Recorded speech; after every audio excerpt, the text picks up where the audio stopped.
Baik, kita mulai. Bismillahirrahmanirrahim. Assalamualaikum warahmatullahi wabarakatuh. Alhamdulillahi rabbil alamin. Wa bihi nasta'inu ala umur dunya waddin. Wassalatu wassalamu ala sayyidil mursalin wa imamil muttaqin, nabiyyina Muhammadin wa ala alihi wa sahbihi wa man tabi'ahu bi ihsanin ila yaumiddin. Allahumma inna nas'aluka ilman nafi'a wa rizqan thayyiba wa amalan mutaqabbala. Rabbana zidna ilma warzuqna fahma waj'alna minas salihin. Amma ba'du. Baik, saudaraku sekalian rahimakumullah, kita melanjutkan tafsir surah Al-Mutaffifin. Kali ini kita membahas 3 ayat saja. Kita baca bersama-sama. A'udzu billahi minasy syaithanir rajim. A'udzu billahi minasy syaithanir rajim. Bismillahirrahmanirrahim. Bismillahirrahmanirrahim. Kalla inna kitabal fujjari lafi sijjin. Kalla inna kitabal fujjari lafi sijjin. Wa ma adraka ma sijjin. Wa ma adraka ma sijjin. Kitabun marqum. Kitabun marqum. Kata kalla itu biasanya diterjemahkan sekali-kali tidak. Nah, itu boleh diterjemahkan seperti itu. Nanti saya terangkan makna detailnya seperti apa.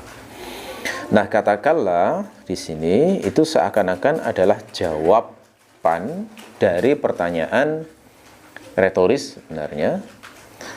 Ala yadhunnu ulaika annahum mab'utsun. Gitu ya. Kan sebelumnya kita sudah membahas tafsir ayat ala yadhunnu ulaika annahum mab'utsun, tidakkah orang-orang itu menduga atau meyakini bahwa mereka itu nanti akan dibangkitkan? Nah, kemudian dijawab kalla. Ya, kalau kalian menduga tidak ada kebangkitan maka kalla, sekali-kali tidak, gitu ya kira-kira. Tapi makna detailnya sebenarnya kalla itu dalam bahasa Arab disebut kalimatur rad'i waz-zajri. Kalimatur rad'i waz-zajri itu kira-kira maknanya adalah kata yang dipakai untuk menegur sebuah perbuatan yang salah. Ya, sehingga instruksinya adalah jangan dilakukan karena itu salah, gitu ya. Jadi seakan-akan kalla itu salah, enggak begitu. Salah itu. Tidak demikian. Ya, begitu. Nah, kalau seperti ini konotasinya, suasananya, maka berarti kata kalla ini tentu saja dikaitkan dengan ayat sebelumnya adalah teguran yang keras kepada mutaffifin. Kalian itu kalau menduga bahwa tidak ada hari kebangkitan sehingga kalian itu berani mencurangi orang walaupun cuma sedikit, maka dugaan kalian itu salah dan jangan begitu, gitu ya. Itu makna kalimatur rad'i waz-zajri. Jadi pada kata kalla itu ada unsur ibtal, pembatalan. Pembatalan apa? Pembatalan keyakinan batil pada lafaz yang disebutkan sebelumnya secara implisit. Karena mutaffifin itu memiliki keyakinan batil bahwa mereka itu tidak akan dibangkitkan. Ya. Di lafaz ala yadhunnu ulaika annahum mab'utsun kan memang menunjukkan bahwa umumnya mutaffifin zaman itu tidak yakin dengan yang namanya kebangkitan. Jadi jelasnya seakan-akan dengan kata kalla ini dikatakan sekali-kali tidak. Bahkan kalian pasti akan dibangkitkan. Kalian akan menghadapi hari yang agung itu, yang yaumin azim. Dan kalian pasti akan menghadapi peradilan, pasti akan menghadapi pengadilan di hari kiamat tersebut dari yang maha agung. Nah, dari kata kalla juga, karena maknanya kalimatur rad'i waz-zajri, juga ada larangan keras untuk melakukan tatfif, larangan mengurangi timbangan. Walaupun sedikit, karena kemarin sudah kita bahas ya, kata taffafa itu mengurangi yang sedikit banget. Ya, mengurangi yang ya tufafa, sangat sedikit banget ya. Saya gambarkan kemarin seperti bejana yang penuh sampai hampir meluap begitu, terus diambil sedikit sehingga kita tidak bisa mengatakan bejana itu penuh karena sudah diambil sedikit tadi. Itu mana bahasa taffafa itu seperti itu. Ya. Nah, dari kata kalla ini sebenarnya juga bisa digali satu kesimpulan yang menakutkan ya bagi orang yang beriman. Kenapa? Karena begini, kalau Allah itu sampai mencelanya itu sekeras ini, kalla ini, dengan kata kalla ini, pada para mutaffifin itu seakan-akan Allah itu kan memberi nasihat pada kita. Jangan sekali-kali meremehkan dosa kepada sesama, walaupun itu sedikit sekali. Karena lihat ya, saya mencoba merenungi, nggak ada nih di tafsir ya, dan di kitab, saya coba merenungi. Dosa kepada sesama itu kan intinya 3. Kezaliman terhadap darah, kezaliman terhadap kehormatan, dan kezaliman terhadap harta. Intinya dosa pada sesama itu di situ. Kezaliman terhadap darah itu yang menumpahkan darah atau melukai misalnya, atau semakna dengan itu. Kezaliman terhadap kehormatan misalnya memfitnah orang, menghancurkan reputasi orang, termasuk yang semisalnya itu seperti menggunjing dan semisalnya. Ya, sehingga buat orang itu menjadi terkucilkan, orang itu menjadi tidak dipakai di masyarakat, diusir dan sebagainya. Itu dosa kehormatan. Yang ketiga adalah dosa terkait dengan harta, ngambil hartanya orang, mencuri, menipu, utang ngemplang dan sebagainya. Itu dosa terhadap darah. Nah, dari 3 macam dosa ini, yang paling berat darah tentu saja, karena diambil nyawanya, ya kan? Urutan kedua adalah kehormatan, karena masih ada pada diri orang tersebut dan bagian dari identitas orang, kehormatan itu. Orang punya harta, tapi kalau kehormatannya hilang, ya seperti nggak ada apa-apanya di masyarakat. Nah, makanya orang itu kadang mati-matian mempertahankan reputasi, karena dari reputasi itu dia masih bisa melakukan banyak hal. Ya. Nah, maka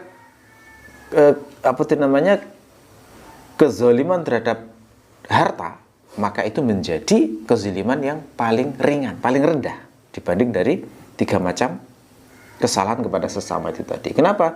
Karena walaupun harta seseorang dirampas habis, orang bisa memulai dari nol, mencari lagi. Dia masih ada orangnya, gitu ya.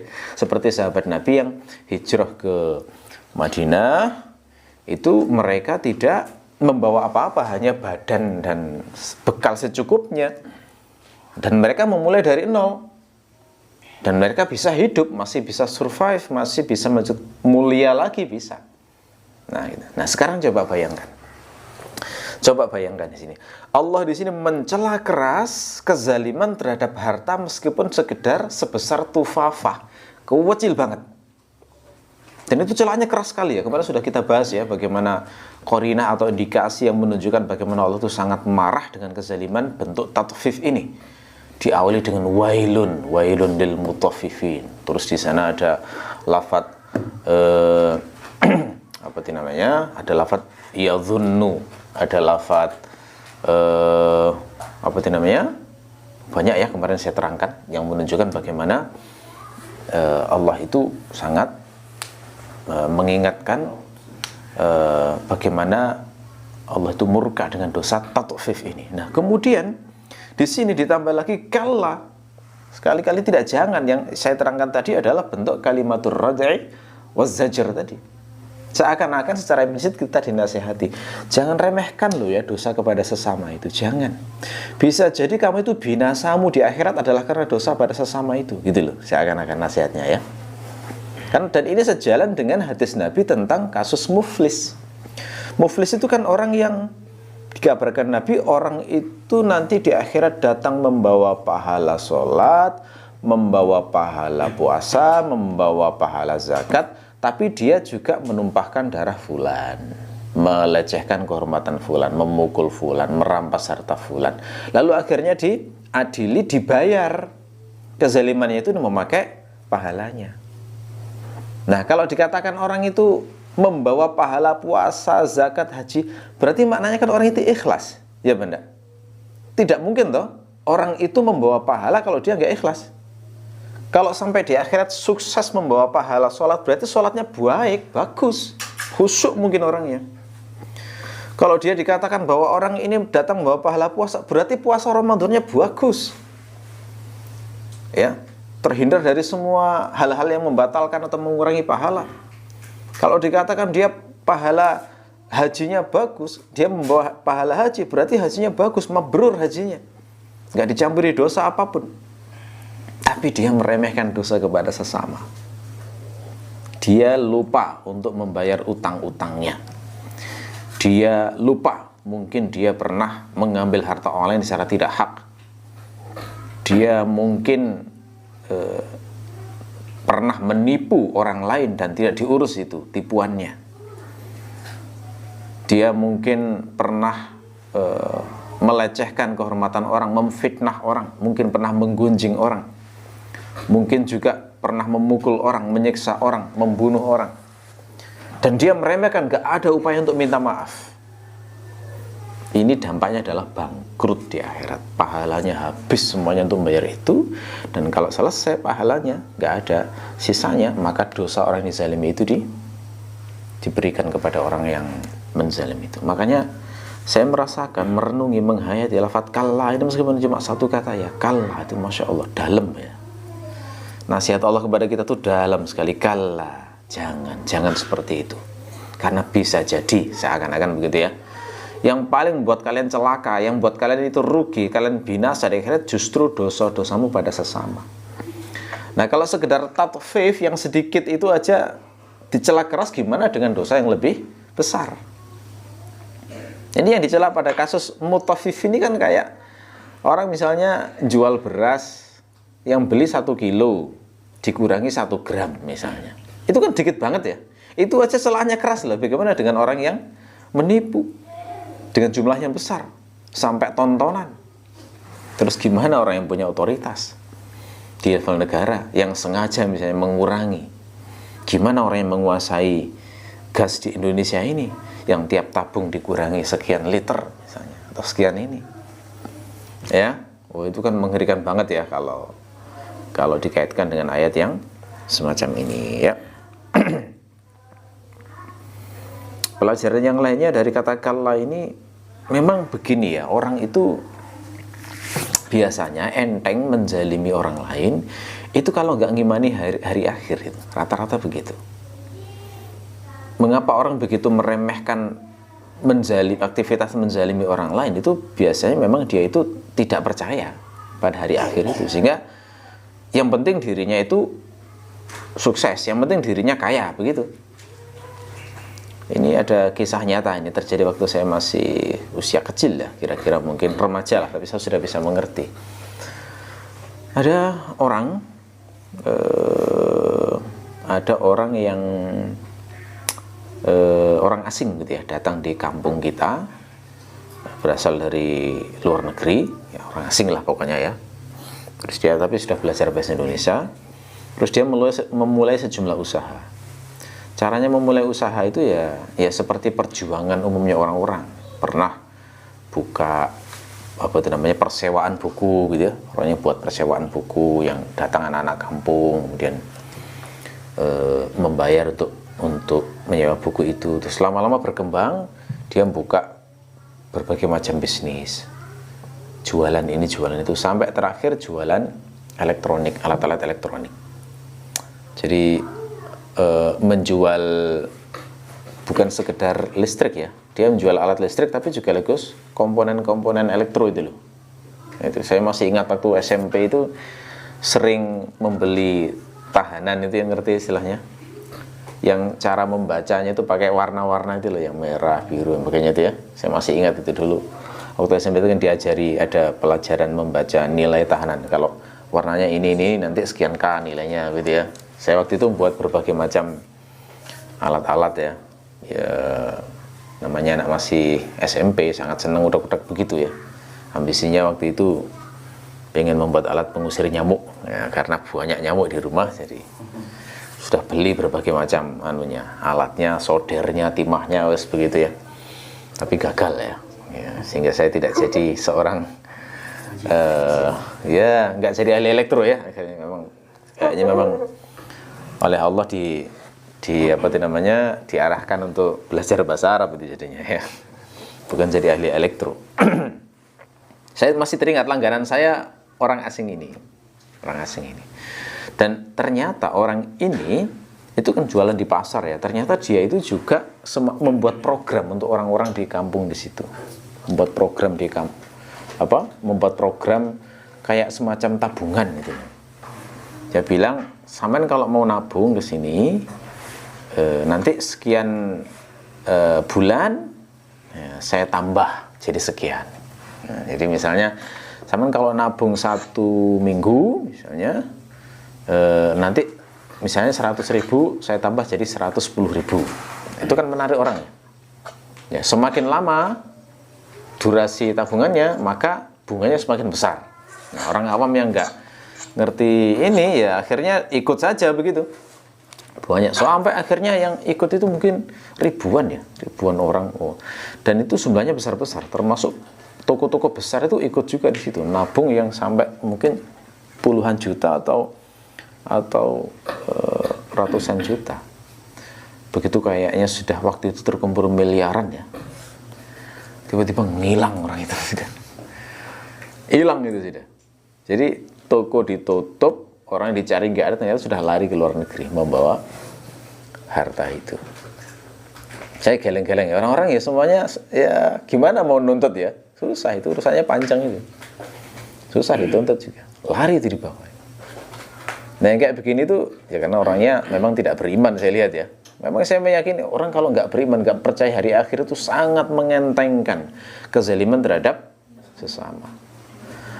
Atau dia itu sebenarnya sudah merasa dirinya beriman, tapi iman belum meresap dalam hatinya. Itu juga bisa membuat orang mengentengkan kezaliman. Ini yang banyak terjadi pada orang-orang Muslim. Iman belum meresap dalam hatinya.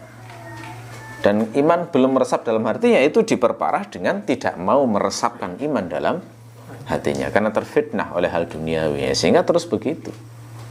Ya, saya sering memberikan perumpamaan iman yang meresap dan tidak itu kira-kira kayak begini ya perumpamaannya. Seperti anak kecil seusia Alfa atau Adib ini misalnya, kalau dinasehati jangan main colokan listrik, ya itu kan nggak selalu percaya. Kadang itu kita beritahu bahayanya, jangan ya nak, ini bahaya, nanti kalau disentuh nanti kesetrum.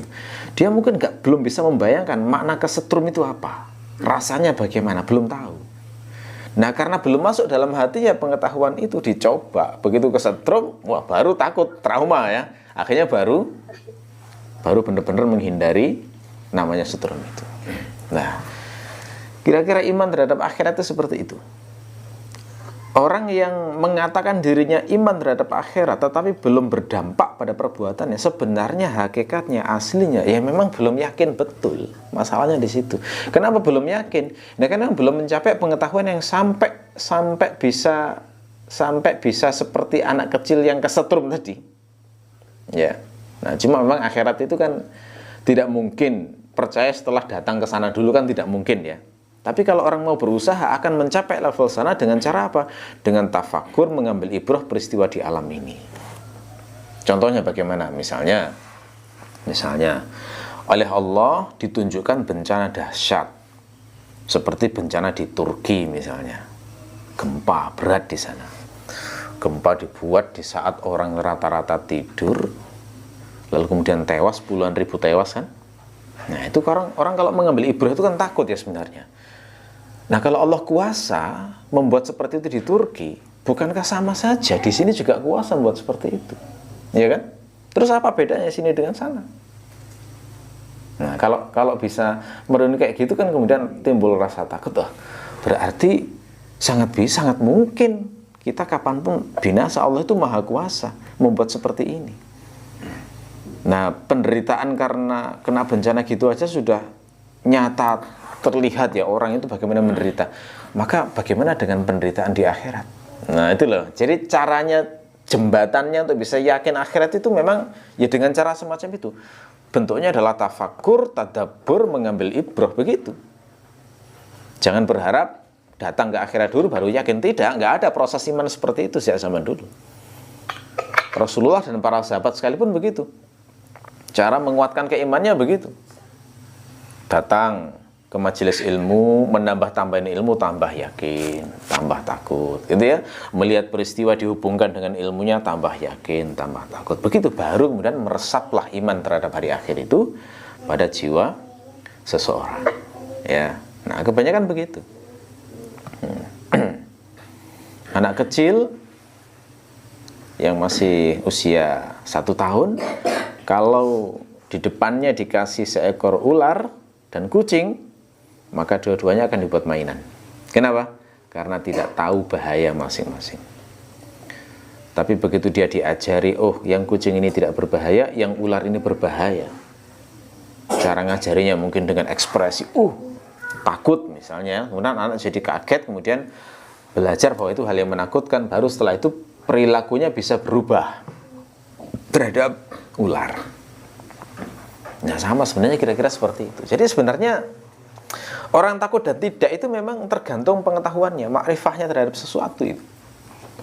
Kalau dia keyakinannya terhadap sesuatu itu, pengetahuannya terhadap sesuatu itu levelnya tidak hanya informatif, tapi yakin karena ada experience, ada pengalaman, ada merasakan betul, itu dampaknya lebih dahsyat. Makanya kita bisa memahami ya, kenapa sih Rasulullah itu menjadi hamba Allah yang paling soleh, yang paling kuat ibadahnya? Ya karena memang lihat langsung, rupanya neraka itu ditunjukkan, rupanya surga ditunjukkan. Jadi ibadah itu memang terbantu enteng banget. Nah ujian kita itu kan yu'minuna bil ghaib, kan itu ya, beriman pada yang gaib. Kita nggak melihat langsung, tapi beriman dari sumber yang jelas pasti benar, gitu ya. Dan proses untuk mencapai iman yang mendekati para nabi dan rasul itu perlu perjuangan. Nggak bisa hanya menunggu, mahal, hidayah itu sangat mahal. Seorang hamba itu ditampakkan ayat-ayat dalam alam malakut misalnya, itu tidak selalu.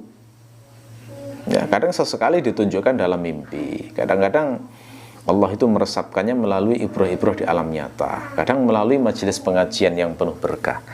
Dan semisal dengan itu. Ya. Oke, karena itu PR-nya kalau merasa bahwa iman itu masih, iman terhadap hari akhir itu belum meresap, ya berarti memang harus diagendakan. Bagaimana memperdalam iman terhadap hari akhir. Ini termasuk, mohon maaf, tema kajian yang jarang dilakukan. Ngaji tentang hari akhir, yang benar-benar ngaji hari akhir, ini jarang ya. Ini ngaji hari akhir nggak bisa itu dibuat dengan suasana guyon, itu nggak boleh. Nggak akan menimbulkan rasa takut ya, karena ngaji kalau guyon itu kan dominan hiburan ya. Bukan berarti haram sesekali tertawa saat mengkaji din, karena Rasulullah juga pernah bahkan tertawa, tapi tertawa juga konteks ilmu ya, tertawa karena teringat bagaimana Allah tertawa pada seorang hamba. Nah tertawa semacam itu kan tertawa yang ya benar. Tapi ya, saya kadang-kadang itu ya agak sedih ya ketika melihat sebagian oknum penceramah yang mengguyonkan urusan akhirat. Itu nggak akan jadi takut itu hati ya. Kalau cara mengajarkannya seperti itu, orang jadi nggak takut.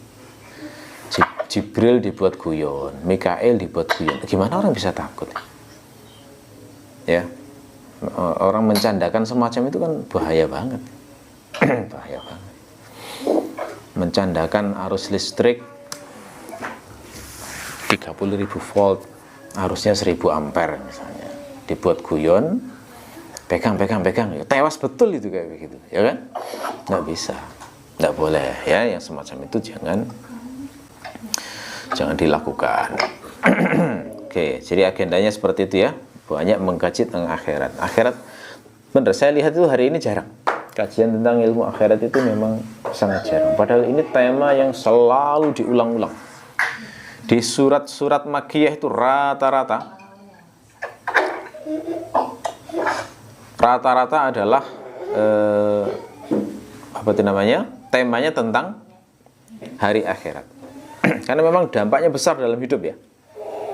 Saya beberapa kali menyampaikan ke antum, di Quran itu banyak sekali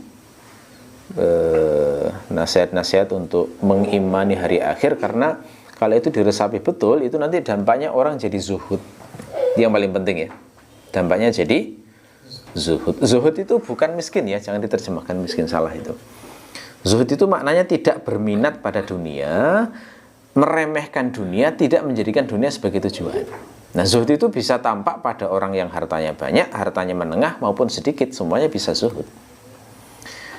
Kalau hartanya sedikit, zuhud itu kelihatan banget bahwa dia tidak mau menjual kehormatannya, menjual agamanya demi memperoleh uang. Nah, seperti Imam Ahmad itu. Contoh yang zuhud yang luar biasa. Beliau itu butuh banget, keluarganya bukan orang kaya. Tetapi beliau mencukupkan diri dari sekedar memenuhi kebutuhan. Makanya begitu dapat uang banyak, itu bukan langsung mikir, wah ini aset untuk saya gunakan untuk apa ya? Kira-kira sekian untuk ini, sekian untuk ini. Enggak. Cara pikir beliau malah justru, ini uang sebanyak ini, saat ini saya tidak butuh. Tolong berikan pada orang yang lebih butuh daripada saya. Wah, itu cara pikirnya orang yang memang sama sekali tidak menjadikan dunia sebagai tujuan. Jadi nggak ada cintanya belas tuh ya. Ke harta itu loh, sama sekali nggak ada cintanya. Nggak ada minat-minatnya untuk nyimpen itu loh. Padahal kalau kita ngikuti cara pikirnya motivator, mohon maaf, dapat uang misalnya 10 miliar saat itu juga. Kira-kira bagaimana caranya? Wah, ini invest, gitu ya. Kalau nanti saya berhasil investasi, saya akan sedekah ke sana. Saya akan membantu orang miskin di sana. Saya akan membangun masjid di sana. Saya akan membangun pesantren. Saya akan menghajikan orang tua saya, kerabat saya, sahabat-sahabat saya. Kan bisa saja ya, sebuah rencana-rencana untuk justifikasi cinta dunia sebenarnya, gitu ya. Ada saja itu bisa, sangat mungkin. Tapi zuhud nggak seperti itu. Ya, Imam Ahmad itu contohnya. Tapi ada pula orang yang oleh Allah dikasih harta banyak dan tetap zuhud. Ya misalnya seperti Nabi Sulaiman. Itu zuhud. Cirinya bagaimana Nabi Sulaiman dikatakan zuhud? Karena dikatakan zuhud adalah karena semua hartanya itu sama sekali nggak singgah di hatinya. Itu semua digunakan untuk menaati Allah. Digunakan, hilang pun saat itu juga nggak bingung, nggak sedih. Nah itu cirinya zuhud kayak begitu ya. Jadi ciri paling mudah. Jadi orang misalnya dikatakan zuhud ya, dia itu punya uang 10 triliun saat ini, kemudian semenit berikutnya hilang, itu hatinya nggak berubah. Biasa saja loh, memang milik Allah. Kenapa sih harus stres? Gitu ya. Itu cirinya orang zuhud kayak begitu. Dapat nggak terlalu gembira, hilang nggak terlalu susah, gitu ya. Gembiranya gembira yang wajar, susahnya susah yang normal. Jadi tidak berubah, tidak seperti ahlu dunia pada umumnya begitu. Termasuk contoh zuhud adalah Abdurrahman bin Auf, itu luar biasa itu Abdurrahman bin Auf itu. Gimana dikatakan zuhud? Abdurrahman bin Auf itu sering nangis kalau dikasih makan enak. Nangisnya kenapa? Khawatir bahwa kenikmatan duniawi yang beliau dapatkan itu adalah pahala yang disegerakan dari amal soleh yang dilakukan di masa lalu. Nah itu ya. Nah kalau lisannya ngomong zuhud, tapi perilakunya memamerkan kemewahan, ya, meskipun dengan alasan tahaddus bin ni'mah misalnya ya, tapi tampak memamerkan kemewahannya membuat orang-orang awam itu jadi iri, jadi pingin, jadi tamak kepada dunia, itu enggak zuhud. Orang zuhud yang asli itu justru malah memblokir kesalahpahaman orang awam, ditunjukkan bahwa ini jangan sampai jadi fitnah bagimu. Ya, ini tuh berat tanggung jawabnya, dijelaskan, selalu diingatkan bahayanya itu. Ya. Dan perilakunya tampak juga menunjukkan bahwa beliau memang tidak terikat dengan dunianya itu. Nah itu baru orang yang kaya yang zuhud bisa memang. Jadi zuhud memang sikap hati kok. Bukan kuantitas harta yang kita miliki, bukan. Itu sikap hati. Ya. Nah itu orang punya begitu itu kalau meresap betul imannya terhadap yaumil akhir. Jadi dia sudah benar-benar memahami makna yu'minu billahi wal yaumil akhir, sehingga tahu hakikat kehidupan yang asli ya di akhirat sana. Di dunia ini sementara, yang segera akan ditinggal. Kalau akan ditinggal ya apa poinnya mengumpulkan menumpuk-numpuk harta itu? Apa poinnya menumpuk-numpuk kemewahan itu? Yang setiap saat itu bisa diambil oleh Allah. Ya. Coba bayangkan orang mengumpulkan 1 juta demi 1 juta. Alhamdulillah. Alhamdulillah. Ya, Allah mengumpulkan ada orang yang mengumpulkan sejuta demi sejuta. Diikuti betul pembukuannya. Ya. Keliru 1000 aja nggak mau. Transfer beda 6.500 ya sudah tidak mau. Dihitung banget begitu ya, sampai akhirnya keuntungannya sudah mencapai ratusan juta atau miliaran. Dia sudah punya angan-angan tak buat A, B, C, D, D, D. Jam 4 pagi Allah buat gempa, tewas seperti di Turki. Apa yang dilakukan dengan hartanya? Ya, renungan kayak gini tuh akan terasa banget bagi orang yang memang menginginkan zuhud. Makanya memang kalau nggak diniati dengan amal ya rugi dan hilang semuanya ya. Nah itu maksud dari hikmah, ilat, atau katakanlah begini ya, tujuan dari atau buah dari iman terhadap hari akhir itu memang membentuk sikap zuhud dan diulang-ulang. Jadi para sahabat itu contoh terbaik, generasi terbaik yang benar-benar memahami dan meresapi makna iman terhadap hari akhir itu, sehingga mereka kondisi apapun yang dimiliki itu zuhud semuanya. Entah mereka jadi orang miskin atau jadi orang menengah atau kaya raya, tetap zuhud. Pejabat atau tidak ya tetap zuhud. Seperti Salman Al-Farisi ini termasuk yang saya kagumi ini. Zuhud banget Salman itu. Meskipun setelah itu jadi pejabat. Salman itu kan mantan budak ya. Biasanya budak itu keterampilannya banyak. Naik kelapa biasa, naik pohon kurma biasa, ngambil kurma biasa, ngambil pelepah biasa, buat keranjang dari pelepah kurma juga biasa. Sampai ketika jadi gubernur yang gajinya kalau sekarang mungkin miliaran ya hitungannya. Seluruh gajinya itu disedekahkan. Terus makannya diambil dari hasil jualan keranjang yang beliau buat dengan tangannya sendiri. Coba orang kayak gini kan sudah nggak ada minat apapun tuh ke dunia itu. Nggak ada minat untuk bersenang-senang, bermewah itu nggak ada sama sekali sudah. Jadi penghasilan yang pasti malah digunakan untuk amal. Penghasilan yang tidak pasti, jualan kan belum tentu laku ya, itu malah dijadikan sebagai sumber utama untuk makan. Nah itu didikan Rasulullah ya. Ini contoh yang meresap betul makna iman terhadap hari akhir, bahwa kita semua adalah oleh Allah nanti pada hari kiamat akan mab'utsun, akan dibangkitkan seperti yang dijelaskan dalam ayat ini. Ya. Nah, kata kala ini itu sesungguhnya adalah kalimat yang sudah selesai. Jadi kala titik. Begitu ya. Setelah itu kalimat baru inna kitabal fujjari lafi. Jadi meskipun satu ayat itu sesungguhnya maknanya kala ini selesai, satu kalimat yang sudah selesai untuk membantah sebelumnya saja sebenarnya. Membantah sekaligus membatalkan keyakinan keliru serta menasihati jangan melakukan kemungkaran seperti itu.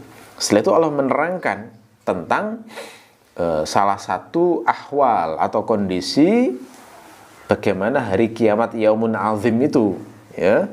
Bagaimana kondisinya? Inna kitabal fujjari lafi sijjin. Sesungguhnya kitabnya fujjar, kata kitab ini maknanya adalah maktub. Ini masdar tapi bermakna isim maf'ul, maktub, yakni sesuatu yang ditulis. Nah, boleh juga dipahami secara mudah, yakni kitab bermakna shahifah. Shahifah berarti lembaran dari catatan amal. Ya. Ya. Itu kalau dimaknai secara hakiki. Secara majasi mungkin juga dimaknai majasi. Kata Ibnu Asyur, kalau kitab dimaknai majasi maka maknanya adalah ihsa, yakni menghitung. Penghitungan terhadap seluruh amal seorang hamba. Bahasa sekarang disebutnya audit.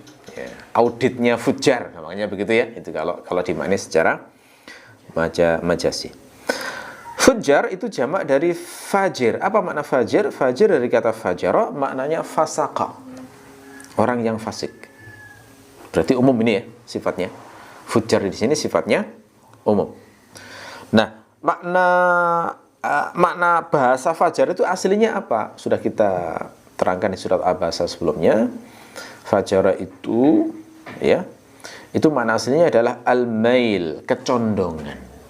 Kecondongan kemana? Kecondongan menyimpang dari kebenaran. Ya, jadi setiap orang yang condong menyimpang dari kebenaran, maka dia disebut fajir. Jamaknya fujjar. Nah, alif lam pada kata fujjar itu dinamakan alif lam jinsiyah istighraqiyah. Alif lam jenis yang sifatnya mencakup seluruh jenis dari kata yang dilekati itu. Nah, berarti ini mencakup seluruh fujjar, terutama sekali mutaffifin, ya. Karena mutaffifin termasuk fujjar juga. Kenapa? Karena dia menyimpang dari kebenaran, dia fasik, keluar dari ketaatan, yakni menaati Allah supaya tidak zalim terhadap sesama.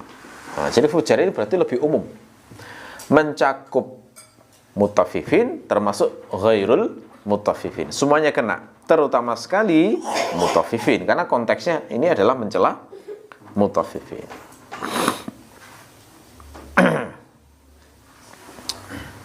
Nah, di zaman Nabi kalau disebut fujjar saat awal-awal turun ayat di Mekah itu, fujjar itu dominan penggunaannya untuk orang-orang musyrik. Jadi kalau disebut fujjar itu persepsi pertama sebenarnya adalah musyrik karena mereka yang jelas menyimpang dari kebenaran karena nggak mau beriman kepada Rasulullah. Mereka jelas kefasikannya karena tidak mau beriman kepada Rasulullah.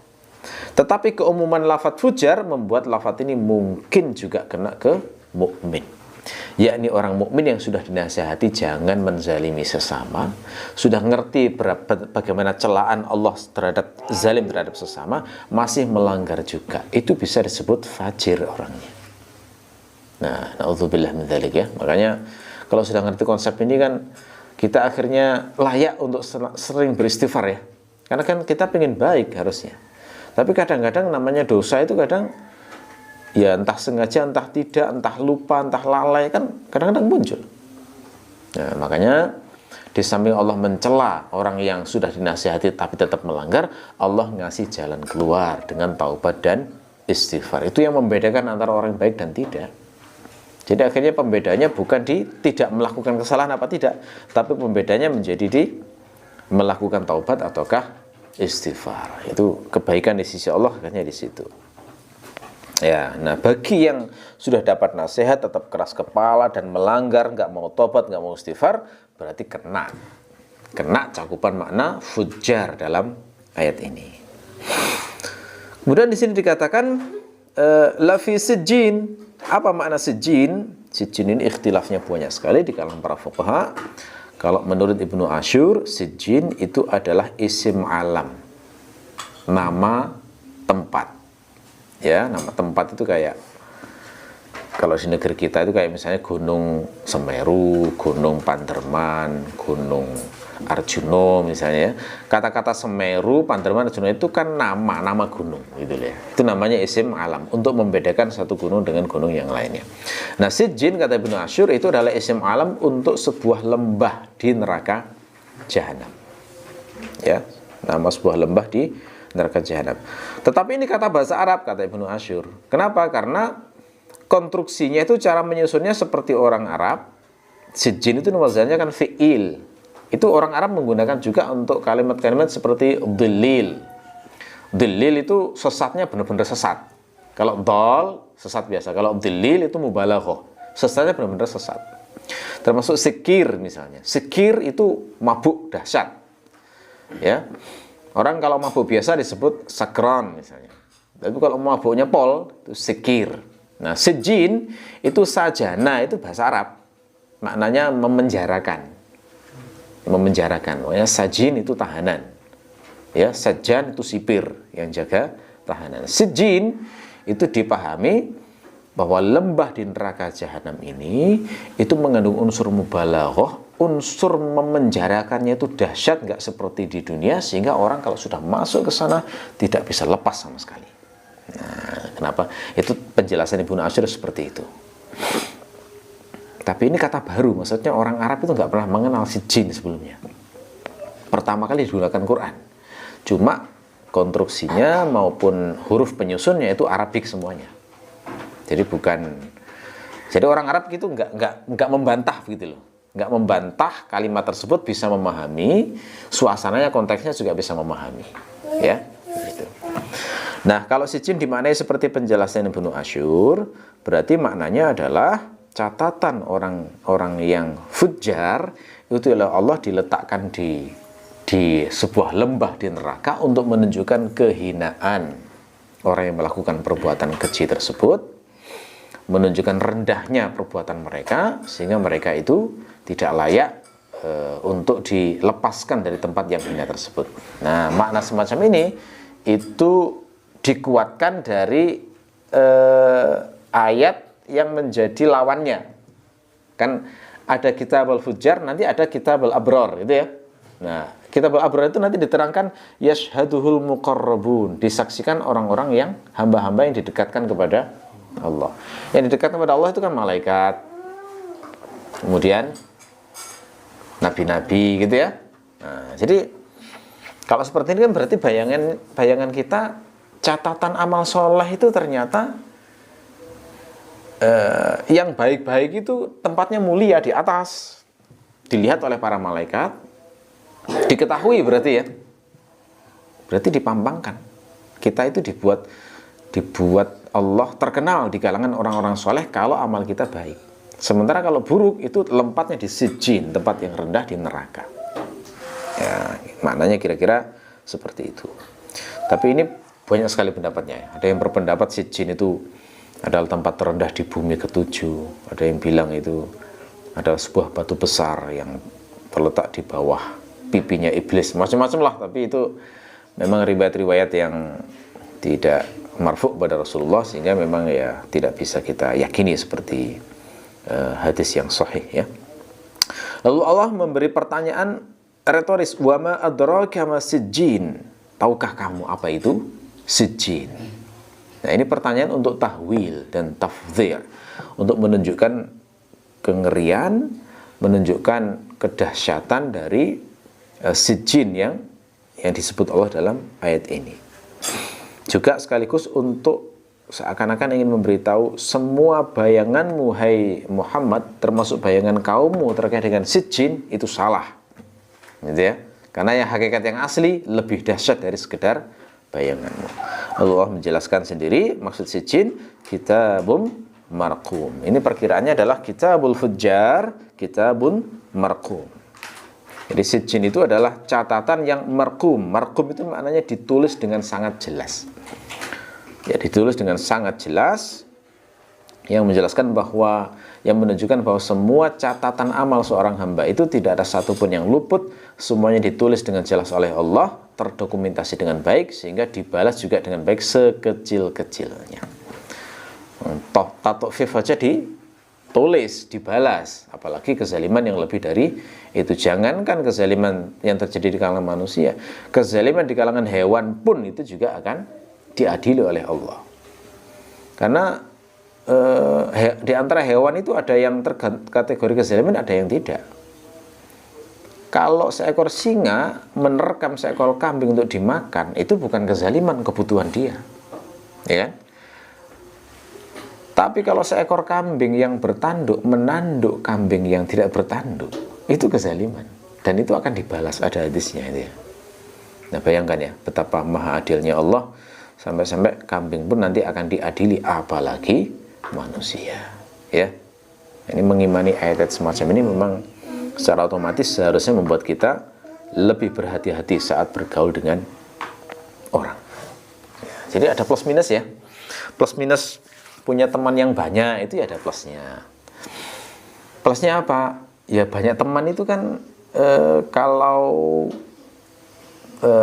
misalnya orang itu sedang dalam kondisi kesusahan misalnya, itu kan yang menghibur banyak, yang menolong banyak, gitu ya.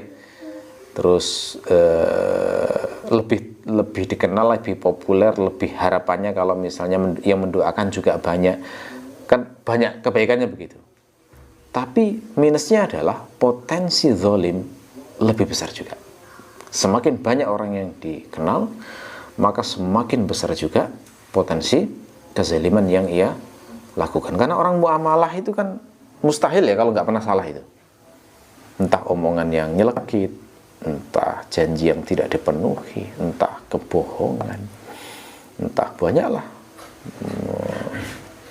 kemungkinan kekeliruan. Sebaliknya, yang temannya sedikit, nah itu juga sama. Ada plus minusnya. Plusnya adalah potensi dosanya lebih sedikit, tapi minusnya ya kesepian biasanya. Ya.